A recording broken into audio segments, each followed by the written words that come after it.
Picture this. It's 10 at night. The dishes are done, the lights are low, and instead of reaching for your phone or a bag of chips, you reach for a small jar of dried cloves tucked in the back of your spice cabinet. You drop a few into hot water, let them steep, and sip slowly as the house goes quiet. It feels like a small ritual. But here's the question almost. Nobody stops to ask, what is that cup of tea actually doing to your body while you sleep? Cloves have been sitting in the kitchen cabinets for thousands of years, long before modern medicine existed.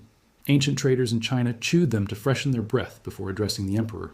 Healers in India folded them into remedies for toothaches and upset stomachs. Sailors carried them across oceans because they were worth more than gold in some centuries.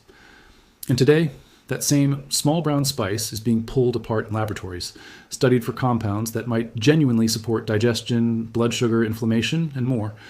But somewhere between ancient tradition and modern clickbait, the story of clove tea got exaggerated.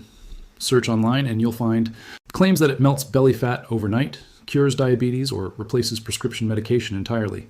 None of that is true, and by the end of this video, you'll understand exactly why, and exactly what the real, honest, evidence-based effects are. We're going to walk through what actually happens inside your body when you drink clove tea before bed, who might benefit the most from it, who needs to be genuinely cautious, and one safety detail that almost never gets mentioned in videos like this one, a detail that matters most if you're over 50, on medication, or managing a chronic condition. Stay with me to the end, because the last point could change how you think about natural remedies altogether. Before we get into the effects, it helps to understand what's actually inside a clove. The spice itself is the dried flower bud of a tropical evergreen tree, and packed inside the tiny bud is a compound called eugenol. Eugenol is the reason cloves smell so distinct, and it's also the reason researchers keep coming back to study them. It has documented antioxidant properties, meaning it can help neutralize unstable molecules in the body known as free radicals. It also appears to have anti-inflammatory and antimicrobial characteristics. These aren't fringe claims. They show up repeatedly in peer-reviewed research. What's important is understanding the difference between this compound shows promising properties in a lab and drinking tea from it will transform your health. Those are two very different statements, and honest health content should never blur the line between them. There's another reason cloves have earned so much attention from researchers, and it's worth pausing on before we move forward. They're incredibly concentrated. You don't need a huge quantity to get a meaningful dose of active compounds, which is part of why cloves have historically been used in such tiny amounts. A pinch in a curry, 1 or 2 buds in a pot of tea, a single clove tucked into a baked ham. That concentration is also exactly why moderation matters so much with this particular spice, something we'll come back to later in this video. It's also worth clearing up a common misconception right at the start. A lot of people assume that because something is labeled herbal or natural, it must be gentle and free of any real biological effect. But think about it logically for a second. If a plant compound is potent enough to influence digestion, blood sugar, or inflammation in a measurable way, then by definition, it's also potent enough to interact with your body's other systems, including any medications you might be taking. Nature doesn't hand out effects without also handing out considerations. Keep that idea in your back pocket, because it's going to matter a lot by the end of this video. With that foundation in mind, let's get into the first real evidence-supported effect of drinking clove tea at night. The first effect involves your digestive system, and it's arguably the most well-established traditional use of this spice. After a heavy dinner, a lot of people experience that uncomfortable, bloated, heavy feeling and benefit here. The act of drinking something warm slows you down. It gives your stomach time to settle before you lie flat, which on its own can reduce nighttime acid discomfort for a lot of people. That said, let's be clear about the boundaries of this benefit. If you're dealing with chronic acid reflux, frequent vomiting, unexplained weight loss, or ongoing stomach pain, a cup of herbal tea is not a treatment plan. Those symptoms deserve a conversation with a doctor, full stop. Clove tea might be a gentle, comforting addition to your evening, but it is not, and never will be, a substitute for medical evaluation of a real digestive problem. It's also worth mentioning who tends to notice this benefit the most. Adults over 50 and 60 often report a bigger difference uncomfortably later in life in a way they never used to. A warm, mildly stimulating drink-like improvement. It's not that clove tea works differently depending on your age. It's that in some antioxidant capacity rankings, it outperforms blueberries, dark chocolate, and even acai berries per gram. That doesn't beverages, as part of a broader healthy pattern of eating, may genuinely support you within the bigger picture of how you eat and live. To put that antioxidant density into perspective, some lab-based antioxidant capacity tests, the kind that measure how effectively a substance neutralizes free like this measure raw chemical potential, not what necessarily happens once that compound travels through your digestive. They touch areas of health that most of us actively worry about as we age: blood sugar and oral health. Studies have shown encouraging results too, though researchers are careful to note that larger, longer human trials are still needed before anyone can make sweeping claims. Here's what this means practically. If you're living with prediabetes or type 2 diabetes, there's an important warning that deserves more attention than it usually gets. If you're already taking insulin or other blood sugar, to put that antioxidant density into perspective, some lab-based antioxidant capacity tests, the kind that measure how effectively a substance neutralizes free radicals in a test tube, have ranked ground clove near the very top of hundreds of spices, herbs, and foods tested, ahead of items most of us think of as antioxidant superstars. Now, a quick and important caveat. Lab rankings, like this, measure raw chemical potential, not what necessarily happens once that compound travels through your digestive system and into your bloodstream. Absorption, metabolism, and dosage all change the real-world picture. So while it's a genuinely interesting data point, it's not a promise that 1 cup of tea delivers the same antioxidant punch as a lab test tube. Context always matters more than a headline number. Now that we've covered digestion and cellular protection, let's move into 2 effects that tend to surprise people the most, because they touch areas of health that most of us actively worry about as we age: blood sugar and oral health. The 3rd effect concerns blood sugar regulation, and this is one of the more actively researched areas of clove science right now. A number of laboratory and animal studies have found that specific compounds in cloves may help the body use insulin more effectively, essentially improving how efficiently cells absorb and process glucose from the bloodstream. Some smaller human studies have shown encouraging results too, though researchers are careful to note that larger, longer human trials are still needed before anyone can make sweeping claims. Here's what this means practically. If you're living with prediabetes or type 2 diabetes, drinking clove tea in moderation could be a reasonable addition to an already healthy lifestyle, but it absolutely cannot replace prescribed medication, a doctor-guided eating plan, or regular physical activity. And there's an important warning that deserves more attention than it usually gets. If you're already taking insulin or other blood sugar-lowering medication, adding concentrated clove products on top of that regimen without medical guidance could push your blood sugar too low. This is exactly the kind of interaction that natural remedy content online rarely warns people about, and it's precisely why moderation and a conversation with your healthcare provider matter so much here. The 4th effect might be the one you least expect: oral health. Think about it. How many toothpaste and mouthwash labels have you seen with clove oil listed as an ingredient? That's not a coincidence. Cloves have been used in dental care for centuries because of their natural antimicrobial properties, and modern lab studies back this up, showing that clove compounds can inhibit the growth of certain bacteria associated with plaque, bad breath, and gum irritation. A warm cup of clove tea in the evening may genuinely leave your mouth feeling cleaner and fresher, and some people have used clove in more concentrated forms to temporarily numb minor tooth discomfort. That's actually where the old clove oil for toothaches home remedy comes from historically. But here's the necessary caution. If you're experiencing real tooth pain, visible swelling, or any sign of infection, that is a dental emergency in the making, not a job, faux or herbal tea. See a dentist. Clove tea can be a nice addition to your oral hygiene routine, but it stands beside brushing, flossing, and regular checkups, never in place of them. We've now covered digestion, antioxidant support, blood sugar, and oral health.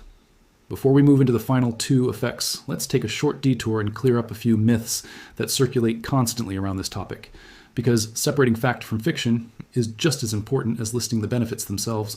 Myth number 1, clove tea can replace insulin or diabetes medication. This is false, and it's a genuinely dangerous myth if taken seriously. Nothing about the current research suggests clove compounds are powerful enough to substitute for prescribed treatment. At best, it may offer mild, supportive benefits alongside your existing care plan. Myth number 2, more cloves means more benefits. This is also false, and it's actually backwards. Because clove compounds are so concentrated, higher doses don't scale up the benefit. They scale up the risk. A gentle cup made with 2 or 3 whole cloves is very different from a strong brew packed with a tablespoon of ground clove, and stronger is not better here. Myth number 3, clove tea detoxes your liver or flushes out toxins overnight. This phrase gets thrown around a lot in wellness content, but your liver and kidneys already perform this job continuously, every single day, without any help from an herbal tea. No food or drink causes a rapid detox in the way this myth implies. What clove tea can offer is antioxidant support that assists your body's own ongoing processes. A much less dramatic, but far more accurate description. Myth number 4, if a little helps, clove oil must help even more. This is perhaps the most important myth to bust in this entire video. Concentrated clove oil is a completely different product from clove tea with a completely different risk profile, and we're going to talk about exactly why that distinction matters so much in just a moment. With those myths cleared up, let's move into the final two effects, along with the safety information I promised you at the start. The part of this video that honestly matters more than anything we've discussed so far. The fifth effect is inflammation management. Inflammation itself isn't the enemy. It's actually your body's built-in emergency response system, kicking in whenever you're injured or fighting off infection. The problem arises when inflammation becomes chronic, quietly simmering in the background for months or years. Chronic low-grade inflammation is now understood to play a role in heart disease, arthritis, type 2 diabetes, and even some forms of cognitive decline. Eugenol, that same compound we've mentioned throughout this video, has shown anti-inflammatory activity in laboratory and animal research. Human research is still catching up, but incorporating naturally anti-inflammatory foods and beverages, including clove tea, as part of an overall healthy pattern of eating may contribute positively to your body's inflammatory balance over time. Once again, though, if you're managing a diagnosed inflammatory condition like rheumatoid arthritis, clove tea is a supplement to your treatment plan at best, never a replacement for the medication your doctor has prescribed. The sixth and final effect is about something a little less biochemical and a little more behavioral: relaxation and sleep. The scientific evidence that clove tea directly improves sleep quality is honestly limited. We shouldn't oversell this one. But there's real value in the ritual itself. A warm, caffeine-free beverage in the evening can become a signal to your nervous system that the day is winding down. If clove tea is replacing coffee, soda, or an energy drink in your evening routine, you may notice better sleep simply because you've removed caffeine and sugar from your system before bed, not necessarily because of anything magical in the clove itself. And good sleep, by the way. Isn't a small thing. It directly supports your immune system, your cardiovascular health, your memory consolidation, and your emotional regulation.